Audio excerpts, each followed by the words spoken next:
Hello, Lisa Broyles here, and today's video is all about poison ivy. And I figured it was time to do a video on this because I happen to be covered in it, and I'd like to talk to you about mistakes I've made and how you can avoid them yourself, and some natural things we can do to make it better. So here in North Carolina, poison ivy is everywhere. It's really coming out now. We've got poison oak, poison sumac, but my property is mostly poison ivy. So 2 days ago, I decided to weed my rose gardens and flower beds, and I wore long gloves up to my elbows and shorts. So you can see where this goes. First of all, wear long pants and long shirts. That was dumb on my part.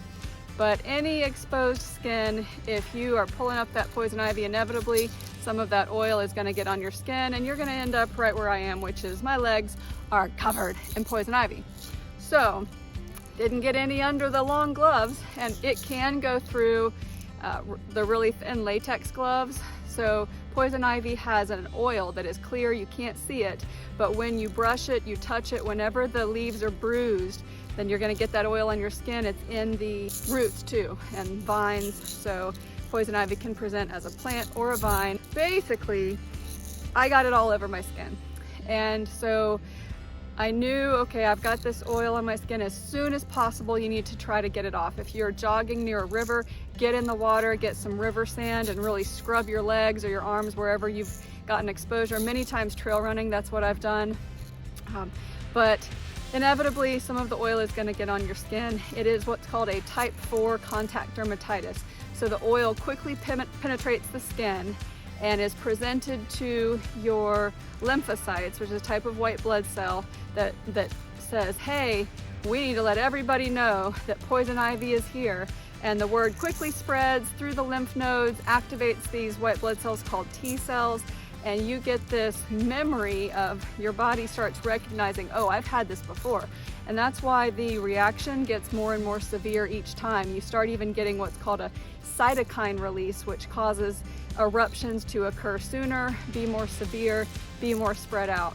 So it is not true that poison ivy is spreading after you've already showered because there's still oil on your skin. It spreads even after you've showered because your immune system is reacting to the first oil exposure that you had. And so your immune system is having this cytokine response and causing the eruptions to come up everywhere. So what can you do about it? First of all, I want to talk to you about a homeopathic that I have, and I have to say only this brand I've found to be effective, and this is WHP Be Gone poison ivy, and this is roost toxin. It's a tiny bit of poison ivy in a sugar pill, essentially, that you put under your tongue, and you put 2 of them under your tongue several times a day.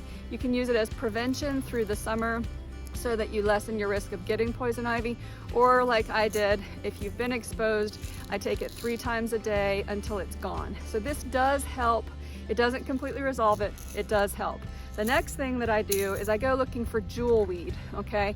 Jewelweed is a plant that we have everywhere here. It's an annual that grows in the shade, okay? And I did pull the whole plant just so that you can see what jewelweed looks like.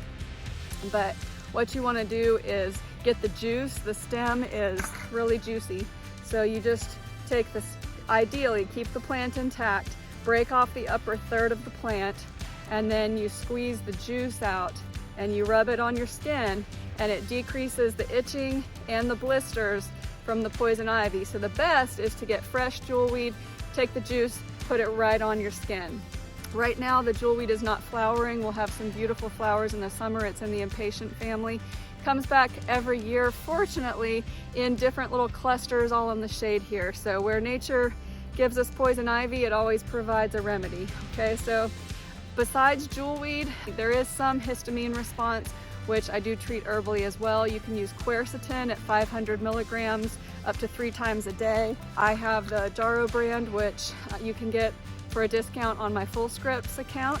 And I also use Histoplex AB, which is a biotic supplement. Again, you can get this from my Full Scripts account at a discount. And you take 2 of these twice a day. You can take 1 of these 3 times a day.